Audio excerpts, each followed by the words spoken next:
Hello hi नमस्कार मंडळी. सध्या सगळीकडे पावसाचं वातावरण आहे, त्यामुळे पावसाच्या वातावरणामध्ये थोडीशी तब्येत नरम गरम होणं हे आलंच नाही का. नमस्कार, मी मीनल अगवई. माझ्या या नवीन व्हिडिओमध्ये तुमच्या सगळ्यांचं स्वागत आहे. सर्वप्रथम तुम्हाला सगळ्यांना थँक्यू, कारण तुम्ही वेळात वेळ काढून आणि माझे व्हिडिओ बघायला येतात, तुमचा टाईम माझ्याबरोबर स्पेंड करतात, म्हणून तुम्हाला सगळ्यांना थँक्यू. चला तर मग वळूयात आजच्या व्हिडिओकडे, नवीन विषयाकडे. तुम्हाला माहिती आहे मी नेहमी वेगवेगळे विषय हे हँडल करत असते. मला जरा बरं नाही आहे, त्यामुळे जरा आवाज थोडासा हे झालेला आहे. तुम्ही सगळेजण समजून घेताच आहात, पण परत एकदा सांगते. तर आजचा विषय आहे होणारे ऑनलाईन स्कॅम्स. तर आता गेल्या काही वर्षांपासून आपल्याकडे जी काही ऑनलाईन गोष्टींच्याबद्दल किंवा ह्याच्याबद्दल मोबाईलबद्दल जी क्रांती झालेली आहे, जेव्हापासून मोबाईल आपल्या हातामध्ये आलेला आहे आणि आपले जे पेमेंट्स, आपण इतके दिवस बँकेतनं कॅश आणून आणि मग पेमेंट करत होतो, तर हळूहळू हे जे सगळे पेमेंट्स आहेत ना ते आपण ऑनलाईन करायला लागलो. मग बँकेमध्ये गर्दी होत नाही आणि कॅशलेस असे पेमेंट्स आपले होत असतात. वेगवेगळ्या ठिकाणी लोक जातात, राहतात, वेगवेगळ्या देशांमध्ये राहतात, जातात. मुलं कामाच्या निमित्ताने, शिक्षणाच्या निमित्ताने परदेशामध्ये जातात. अमेरिकेमध्ये, युरोपमध्ये, ऑस्ट्रेलियामध्ये अशा वेगवेगळ्या ठिकाणी मुलं जातात आणि मग अशा वेळेला आईवडिलांना त्यांना ऑनलाईन पेमेंट्स द्यावे लागतात. तर हे जे आहे ना, हा आजचा जो विषय आहे ना, हा मुळात तसा गंभीर आहे. आत्तापर्यंत कसं होतं माहिती आहे का, की तुम्ही जीपेवरनं, फोनपेवरनं किंवा भीम ॲपवरनं हे पेमेंट्स करत असतात. पण जेव्हापासून व्हॉट्सअप ह्याच्यामध्ये तुम्ही पेमेंट करायला लागले आणि मग परत एकदा तुमच्या बोटावरती एका क्लिकवरती तुमचं सगळं बँकेचं अकाउंट यायला लागलं, तेव्हापासून प्रॉब्लेम्स सुरू झाले. आणि गेल्या आत्ता ह्या काही वर्षांमध्ये हे सगळं जे युग आहे ना, हे AI चं युग आहे, म्हणजे आर्टिफिशियल इंटेलिजन्सचं असं हे युग आहे. त्यामुळे ह्यामुळे अजूनच तुम्हाला आता गेल्या बऱ्याच दिवसांपासून तुमच्या लक्षात आलेलं असेल की फेसबुकवरती तुम्हाला येत असेल की AI जनरेटेड तुमच्या हे होत असतील, किंवा यूट्यूब आहे ह्याच्यावरती AI जनरेटेड असतं. म्हणजे तुम्ही एखादा सर्च दिलेला असेल, त्या संबंधी सगळे सर्च तुमच्याकडे येत जातात.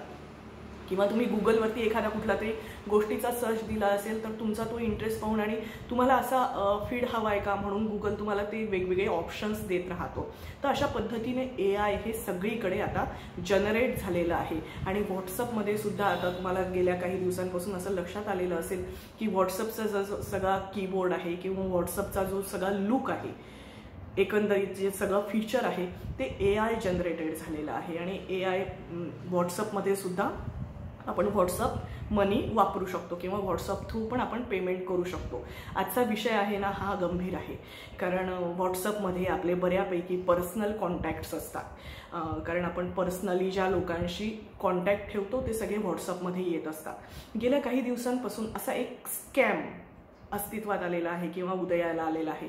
मुळात पैसे आणि त्याबद्दल होणारे घोटाळे ही काही गोष्ट आपल्याला नवीन नाही आहे. जेव्हा पूर्वी त्या पॉन्झी स्कीम्स असायच्या ना, कुठल्या तरी एखाद्या कंपनीने किंवा एखादी इन्शुरन्स कंपनी असायची, मग ती म्हणायची की तुम्ही 4 जणांना जोडा, 8 जणांना जोडा, आणि अशा पद्धतीने ह्या पॉन्झी स्कीम्स किंवा ह्या अशा फेक फ्रॉड्युलंट अशा स्कीम्स ह्या चालायच्या. कारण कोणत्याही व्यक्तीपर्यंत पोहोचण्यासाठी ती जी सगळी चेन असते ना, तर ती चेनच अस्तित्वात नसायची किंवा अशी कुठली कंपनीच अस्तित्वात नसायची. आणि अशा पद्धतीने फ्रॉड्युलंट पद्धतीने या सगळ्या स्कीम्स चालायच्या. तर आजचा जो विषय आहे हा AI जनरेटेड हे जे स्कॅम्स चाललेले आहेत त्याबद्दल आज आपण बोलतो आहोत. तर जेव्हा तुम्ही एखाद्या ह्याच्यामध्ये तुम्हाला असा एखादा फोन येतो, म्हणजे हे गेल्या काही दिवसांपासून चाललेलं आहे की असा फोन येतो की तुमचा मुलगा किंवा तुमची मुलगी फॉरेनला कोणीतरी शिकायला असेल किंवा दुसऱ्या गावाला असेल शिकायला, तर तिला आम्ही पोलिसांनी पकडलेलं आहे. आणि मग मुलाचा किंवा मुलीचा मागून आवाज येतो की तिला ड्रग्सच्या ह्याच्याबद्दल आम्ही पकडलेलं आहे, तर त्यामुळे तुम्ही एवढे अमाऊंट ह्या अकाउंटमध्ये टाका आणि मग तुम्ही तिचं हे सोडवू शकतात. म्हणजे थोडक्यात तिला आम्ही बेल देऊ शकतो किंवा तिला सोडवू शकतो. अशा पद्धतीने हे स्कॅम्स केले जातात. तर हे जे आवाज असतात म्हणजे मुलाचा आवाज, मुलाचा किंवा मुलीचा आवाज ऐकून आईवडिलांना असं वाटतं की खरंच त्यांना पकडलेलं आहे, माहीत नाही ड्रग्सच्या बद्दल. आता सगळंच इतकं अस्थिर आणि अनिश्चित वातावरण आहे. कोणत्याही आईवडील हे शुअर नाही आहेत की त्यांच्या मुलांच्या सेफ्टीच्या दृष्टीने त्यांचे मुलं काय करतायत, खरंच या स्कॅम्समध्ये अडकलेत की नाही हा विश्वासाचा हा मुद्दाच आता राहिलेला नाहीये. त्यामुळे आईवडिलांना ती शंका येऊ शकते की हां काय माहीत नाही असं असू शकतं, आणि अशा पद्धतीने थोडेफार पैसे पाठवले जातात आणि मग तुमचं अकाउंट तिथे हॅक होतं आणि त्यानंतर तुमचे पैसे जे असतात बँकेच्या अकाउंटमधनं हळूहळू सगळे पैसे हे काढून घेतले जातात. अजून दुसरा एक प्रकार असतो, ॲमेझॉनवरनं किंवा ह्याच्यावरनं तुम्हाला असा ऑनलाईन शॉपिंग साईट्सवरनं असा फोन येतो की तुमच्या ह्याच्यामध्ये तुम्हाला असं गिफ्ट लागलेलं आहे किंवा तुम्हाला असं ॲमेझॉनने स्कीम केलेली आहे आणि त्याच्यातनं आम्ही तुम्हाला हे देतो आहोत. आणि हा फोन करणारे जे लोक असतात ते कुठल्या तरी दुसऱ्याच देशामध्ये बसलेले असतात आणि ते तुम्हाला इथे बसून आणि फसवण्याचा प्रयत्न करतात. ह्याला फिशिंग असं म्हणतात. किंवा तुम्हाला बँकेच्या थ्रू असा एखादा मेसेज येतो. म्हणजे खरं तर बँक हे नेहमीच सांगत आलेले आहेत, सगळ्या बँका सांगत आलेल्या आहेत की आम्ही कुठलेही मेसेजेस पाठवत नाही, आम्ही कुठल्याही पद्धतीची पर्सनल माहिती ही लोकांना विचारत नाही. तरीही तुम्हाला बँकेतनं असा मेसेज येतो की असं तुमच्या अकाउंटमध्ये हे झालेलं आहे, पैसे पडलेले आहेत आणि ते काढण्यासाठी म्हणून तुम्हाला SMS येतो. तर अशा वेळेला म्हणजे जास्तीचे पैसे पडलेले आहेत किंवा तुम्हाला कोणीतरी एखादा व्यक्ती असं सांगतो की मी ना तुम्हाला हे पैसे पाठवलेले आहेत. म्हणजे थोडक्यात हे ऑनलाईन शॉपिंगचे जे असतात ना त्याच्यामधनं किंवा ह्याच्यामधनं एखादा व्यक्ती जो असतो तो तुम्हाला सांगतो की तुम्ही मला म्हणजे तुम्हाला मी एक जॉब देतो आणि त्याच्याबद्दल तुम्हाला मी पैसे देतो.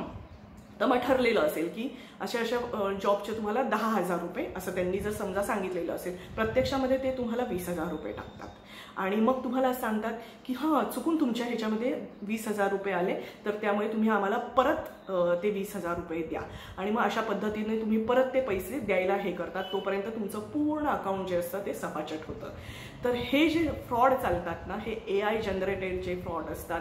याच्यासाठी बसणारे नायजेरियन फ्रॉड पण याला म्हणतात बरं का, कारण हे नायजेरियामध्ये अशा प्रकारचे फ्रॉड्स खूप व्हायचे. पण पूर्ण जगभरामध्येच आता जेव्हापासून हे सगळं ऑनलाईन व्हायला लागलेले आहेत व्यवहार, तेव्हा कोणीही जगाच्या कुठल्याही कोपऱ्यामध्ये बसून आणि तुमचं अकाउंट हे हॅक करू शकतं.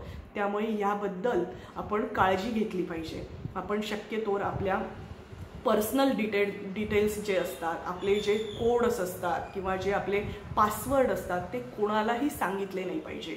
आपलं अकाउंट किंवा आपलं फोनपे, जीपे हे जे आहे त्याला लॉक केलं पाहिजे आणि ते शक्यतो कोणालाच सांगितलं नाही पाहिजे. अगदी जवळचं म्हणजे अगदीच घरातला म्हणजे नवरा बायकोंच्या ह्याच्यामधलं दुसऱ्या स्पाऊसला किंवा जे शक्य असेल तर शक्यतोवर स्वतः एकट्याकडे ही सिक्युरिटी जपली पाहिजे. कारण सध्या फायनान्शियल सिक्युरिटी ही फार महत्त्वाची आहे. कारण हे सगळं जे जग आहे ना हे पैशांवरती चालतं आणि असे फ्रॉड होऊन आणि लोक अक्षरशः कंगाल होत आहेत. त्यामुळे या गोष्टींची काळजी घेतली पाहिजे. मला असं वाटलं की तुमच्याशी या विषयावरती बोलावं म्हणून मी हा व्हिडिओ केलेला आहे. वेगवेगळ्या बँका कधीही तुम्हाला डिटेल्स विचारत नाही. बँका कधीही तुमच्या अकाउंटमध्ये असे पैसे टाकलेले आहे असं म्हणत नाही. तुमच्या मुलांच्या बद्दल जर तुम्हाला काळजी वाटत असेल तर मुलांशी तुम्ही याबद्दल स्पष्टपणे बोललं पाहिजे. मुलांची संगत काय आहे, ते कोणते गेम खेळतात, ते कोणत्या शॉपिंगवरनं म्हणजे ऑनलाईन साईट्सवरनं शॉपिंग साईट्सवरनं शॉपिंग करतात ह्याबद्दल तुम्ही माहिती ठेवली पाहिजे. कारण हे फार गरजेचं आहे. आजचा जो काळ आहे ना हा अतिशय भयंकर आहे. कारण AIच्या थ्रू तुमच्या मुलांचा फेक पद्धतीने आवाज काढला जातो. कारण आता सगळे चित्र सगळं आता AIच्या ह्याच्यामध्ये गेलेलं आहे, आर्टिफिशियल इंटेलिजन्समध्ये ह्यामध्ये त्याच्या गेलेला आहे आणि हा सगळा जो आहे ना हा घोटाळा आहे. त्यामुळे ह्याबद्दल मुलांचा खरोखर हे आहे का याच्याबद्दल खात्री करून घेतली पाहिजे. मुलं कुठल्या गोष्टींमध्ये अडकत नाहीत ना हे पण बघितलं पाहिजे. मुलांना या गोष्टीची जाणीव दिली पाहिजे. कारण मुलं सुद्धा जर जेव्हा बाहेर राहतात तर ते पण वेगवेगळ्या प्रकारचे पेमेंट्स हे करत असतात. म्हणजे त्यांच्या अगदी मेसपासून असो, घरभाड्यापासून असो किंवा लाईट बिलापासून असो, वेगवेगळ्या प्रकारचे हे पेमेंट्स ते करत असतात. तर त्यांना पण ह्या फायनान्शियल गोष्टींच्या बद्दल माहिती दिली पाहिजे, कारण सध्या सायबर सिक्युरिटी किंवा सायबर अवेअरनेसचा जमाना आहे. हे सगळ्याच गोष्टींमध्ये मुलं सतत ऑनलाईन असतात आणि मग कुठले तरी गेम विकत घेतात आणि मग त्यातनं परत फ्रॉड होत असतात. तर ह्याबद्दल आपण लक्ष ठेवलं पाहिजे. जेवढं जमेल तेवढं शक्यतो मुलांशी संपर्क ठेवला पाहिजे आणि मुलांशी बोललं पाहिजे. ते कुठल्या गोष्टींमध्ये अडकत नाही ना, ह्याच्याबद्दल लक्ष ठेवलं पाहिजे. तुम्हाला हा वेगळा विषय आहे, पण मी खात्रीने सांगते की तुम्ही ह्याच्याबद्दल काळजी घेतली पाहिजे. आणि हे सगळं जे येणारा काळ आहे ना, हा अतिशय भयानक आहे. त्यामुळे या सगळ्याबद्दल तुम्ही सगळ्यांनी काळजी घ्या, हे सांगण्याचा हा व्हिडिओ होता. आज तब्येत बरी नव्हती तरीही मला कुठेतरी मनापासून असं वाटलं, गेल्या काही दिवसांपासून हे असे फ्रॉड्स होत आहेत, असे स्कॅम होत आहेत. कुठल्या तरी लिंकवरती जाऊन क्लिक करा आणि मग तुम्हाला असं असं मिळेल. कोणीही फुकट काहीही कधीही देत नाही. ॲमेझॉन नाही, सगळेजण दुकान मांडून बसलेले आहेत.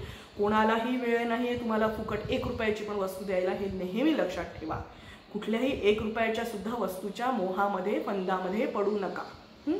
ठीक आहे. सगळ्यांना मनापासून थँक्यू. मीनल अद्वैत या चॅनलला लाईक करा, शेअर करा, सबस्क्राईब करा आणि हो, बेल आयकॉनवरती क्लिक करा, जेणेकरून तुम्हाला या नवीन नवीन व्हिडिओजचे नोटिफिकेशन येत राहतील.